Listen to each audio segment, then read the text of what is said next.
बुजुर्ग फरमाते हैं बीवी के सामने दो काम करने से शादी का रिश्ता कमज़ोर होता है।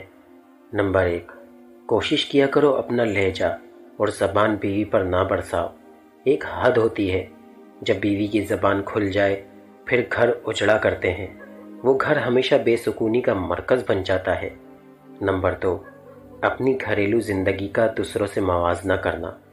बीवी के सामने उसकी बनाई हुई चीज़ों की तारीफ़ करने के बजाय दूसरी औरतों के हाथ के खानों की तारीफ़ करना।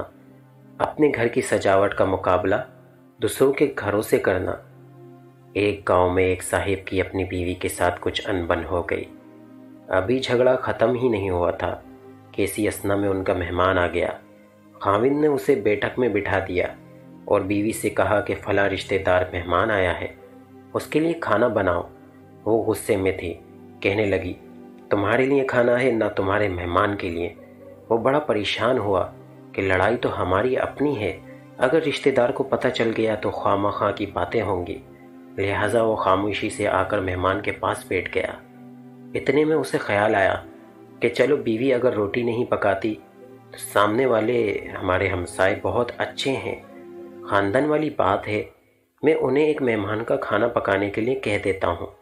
चनाचा वो उनके पास गया और कहने लगा कि मेरी बीवी की तबीयत ख़राब है, लिहाजा आप हमारे मेहमान के लिए खाना बना दीजिए।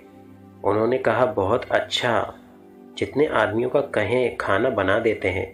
वो मुतमईन होकर मेहमान के पास आकर बैठ गया कि मेहमान को कम अज़ कम खाना तो मिल जाएगा, जिससे इज्जत भी बच जाएगी।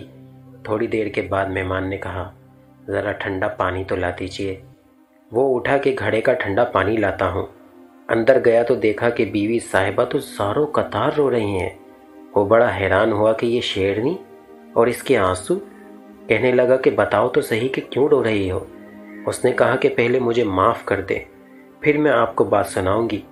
खैर उसने कह दिया कि जो लड़ाई झगड़ा हुआ है मैंने वो दिल से निकाल दिया है और आपको माफ़ कर दिया है।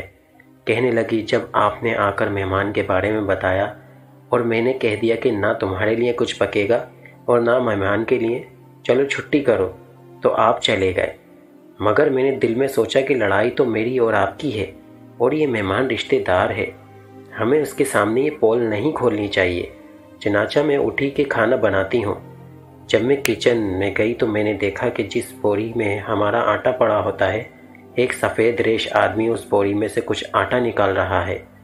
मैं ये मंज़र देखकर सहम गई।